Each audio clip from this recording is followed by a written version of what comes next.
वैदिक पर्सपेक्टिव के इस YouTube चैनल को सब्सक्राइब करें, वीडियो को लाइक व शेयर करें। ओम आश्विना वस्वावत्येषा यातम सवीरया गोमदस्रा हिरण्यवत। आ जाओ हे अश्विना पुरुष औरत युगल, अश्वों वाली सैकड़ों वीर पुरुषों से पूर्ण इच्छा शक्ति, अन्न द्वारा हे गोवान दसरों हिरण्यवान। यह मंत्र जो है वो ऋग्वेद के प्रथम मंडल के 30वें सूक्त से लिया गया है। यह 17वां मंत्र है। इस संपूर्ण 30वें सूक्त के जो ऋषि हैं भगवान सुनह से आजिर गति हैं, और इस मंत्र का जो दिव्य विषय है वो अश्विना पुरुष औरत युगल है। और इस मंत्र का जो छंद है वो है गायत्री। जो इस मंत्र का जो स्वर है वो षड्ज है। तो अब यहां देवता चेंज हो गया। पूर्व के मंत्रों में इसी सूक्त के जो 16 तक मंत्र थे उसमें इंद्र इंद्रियों को वश में करने वाला देवता था, लेकिन इस मंत्र से 17वें मंत्र से जो मंत्र देवता है वो अश्विना पुरुष औरत युगल। अब देखते हैं क्या आदेश है ईशान का ऐसे युगल के विषय में। आ जाओ हे अश्विना पुरुष औरत युगल। अश्विना पुरुष औरत युगल ऐसा युगल है जिसमें पुरुष अनिवार्य रूपेण सत्कर्म करने वाला, सुकृत और अपनी इंद्रियों को वश में करने वाला हो। अश्विना पुरुष क्या है? अश्विना तो मंत्र देवता, अश्विना पुरुष औरत युगल। तो इसका हिंदी में अर्थ क्या होगा? आम आदमी क्या समझेगा इस अश्विना से या अश्विना पुरुष औरत युगल से? तो यहां पर है कि जिसमें पुरुष जो है वो अनिवार्य रूपेण सुकृत हो, सत्कर्म करने वाला हो और अपनी इंद्रियों को वश में करने वाला हो। जब पुरुष सुकृत होता है, सुंदर कर्म करने वाला और अपनी इंद्रियों को वश में करने वाला होता है, तो वो जिसके साथ भी युगल बनाएगा वो अश्विना युगल कहलाएगा। क्यों? क्योंकि यहां वो उस कंडीशन को पुरुष पूरा कर रहा है। पुरुष का सुंदर कर्म करने वाला और उसकी इंद्रियां उसके वश में हो, मतलब वो अपनी इंद्रियों को वश में करने वाला हो, ये बहुत अनिवार्य है। वेद में सर्वत्र ऐसे ही पुरुष औरत युगल की बात की गई है। वेद पुरुष की इंद्रियों को वश में करने, सुकृत होने, सत्कर्म करने वाला होने पर इतना जोर क्यों देता है, यह नीचे लिखे उदाहरण से समझा जा सकता है। वेद में आप संपूर्ण वेद को पढ़ोगे तो ऐसे ही पुरुष औरत युगल जो सुकृत हो, जिनकी इंद्रियां वश में हो, जो सुंदर कर्म करने वाले हों, इन्हीं बहुत सारी बातें इन्हीं के इर्द गिर्द घूमेंगी। हमेशा यही बात की गई। संपूर्ण वेद में आप देखोगे जहां भी पुरुष औरत को अगर कोई बात इंगित करके ईशान कहता है कोई कुछ करने के लिए, तो वो हमेशा इसी प्रकार से बात करेगा। शैली से समझ में आएगा कि किसके लिए बात की गई। अब बात ये रही कि ईशान जो है वो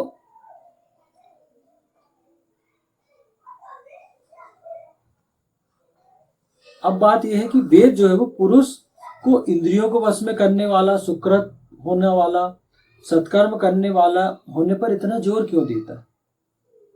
ईशान ने यहाँ बहुत जोर इस बात पर दिया कि पुरुष जो है सत्कर्म करने वाला हो, इंद्रियों को वश में करने वाला। तो क्यों ये चाह रहा है ईशान? क्यों? क्योंकि ईशान कुछ कराना, कुछ उसके पीछे कोई वैज्ञानिक कारण होगा। क्योंकि ईशान अगर कोई आदेश हमको दे रहा है, वेद में हमारे लिए कोई मार्गदर्शन है, आदेश है, तो उसके पीछे बहुत गहरी बात छुपी होती है। कोडेड भाषा में बात करता है ईशान, कोड लैंग्वेज में बात करता है कि आप अश्विनव हो, आप सुकृत हो, आपकी इंद्र हो आप, तब आप आगे की जो कंडीशन है वो आपके लिए लागू होगी। तब आप जो फायदे आगे मिलने वाले उसके लिए आप एलिजिबल हैं या उसके लिए आप पात्र हैं। ये चीजें एक कोड लैंग्वेज में ईशान बात करता है और उसको हमें समझना पड़ता है। कि यहाँ बिल्कुल ये बात आ रही है कि क्यों बोला गया कि सुकृत होने वाला, क्यों जोर दे रहे हैं यहाँ पर। ईशान ये तो नहीं बोलना कि पुरुष कोई नॉर्मल भी हो सकता है या कुछ गलत काम करने वाला भी हो सकता है, चला लेंगे हम, नहीं। स्पष्ट ईशान कह रहा है कि सुकृत होना चाहिए, सुंदर कर्म करने वाला होना चाहिए, इंद्र होना चाहिए, मतलब इंद्रियों को वश में करने वाला होना चाहिए। क्योंकि जब ऐसा व्यक्ति होगा तो यह मंत्र उस पर लागू हो रहा है। इस मंत्र से होने वाले फायदे वही व्यक्ति प्राप्त कर सकता है। तो ईशान पहले तैयार करता है व्यक्ति को, लोगों को तैयार करता है कि आप ये विशेषताओं को अपने अंदर लीजिए, तब आप आगे सरवाइव कर पाएंगे। जैसे कोई किसी को कलेक्टर बनना है तो कोई भी नहीं बन पाएगा कलेक्टर, है ना। एक उसके लिए एक मापदंड तय है कि भैया एक यूपीएससी का एग्जाम होता है, पहले प्री टेस्ट होता है, फिर मेंस होता है, उसके बाद आपका इंटरव्यू होता है। तो प्री टेस्ट ही बहुत कठिन होता है। तो यहाँ प्री टेस्ट कौन दे पाता है? जो इंद्र होता है, जिसकी इंद्रियां बस में होती है, जो कंटिन्यू पढ़ाई पर ध्यान देता है, अपने सारे सुख वैभव त्याग के, अपना जो समय रहता है घूमने फिरने का, मौज करने का, पार्टी करने का, वो सब त्याग कर सिर्फ पढ़ाई करता है, वो प्री निकालता है। पहला टेस्ट जो होता है, प्रथम चरण। फिर मेंस होता है, जो प्री निकाल लेता है उसके लिए फिर मेंस उससे टफ होता है, उससे भी कठिन होता है। तो वो फिर वहां तैयारी करता है, फिर अपने आप को प्रूफ करता है वो उस एग्जाम को पास करने का कि मैं इसके लायक। तो फिर वो मेंस क्लियर करता है। अब उसके पश्चात उसका इंटरव्यू होता है, साक्षात्कार जिसको हम कहते हैं। अब फिर वहां वो तैयारी करता है कि कैसे, मैं जिस पद के लिए जा रहा हूँ साधारण पद तो नहीं, कलेक्टर का पद, तो उस पद के लिए आईएएस बनने के लिए बहुत कठिन परीक्षा से गुजरना पड़ेगा मुझे। तो वो सारी तैयारी करता है और वहां कोई चूक नहीं करता। और उसके बाद जब साक्षात्कार में वो उसका सही चला जाता है, जब वो सिलेक्ट होता है, जब उसका चयन होता है, तो वो कलेक्टर बनता है। हजारों लाखों में कोई एक कलेक्टर बनता है। क्यों? क्योंकि उसने उसके पीछे एक तप किया है, उसके पीछे जो डिमांड थी, उस पद के लिए जो डिमांड थी, उस तप को करके वो आया है। अब वो आगे उसके फायदे लेगा, अधिकार भी मिलेंगे, कर्तव्य भी मिलेंगे उसको। तो वो जीवन वो एक बहुत वो उसका जीवन वो जिएगा। ऐसे यहाँ पर ईशान ने जो कहा है कि सुकृत होना, सुंदर कर्म करने वाला, इंद्र होना, ये क्या है? ये है, यही चीजें हैं। इन विशेषताओं को जो अपने अंदर उत्पन्न करेगा, आगे इस मंत्र के जो फायदे हैं वो व्यक्ति ले पाएगा उन फायदों।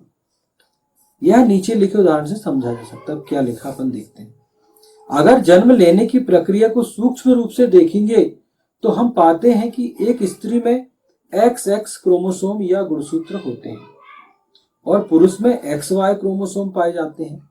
इसका मतलब यह हुआ कि अगर पुत्र उत्पन्न होता है तो उसमें XY क्रोमोसोम पाए जाते हैं, जो Y क्रोमोसोम पिता से ही आता है, क्योंकि माता में Y क्रोमोसोम होता ही नहीं।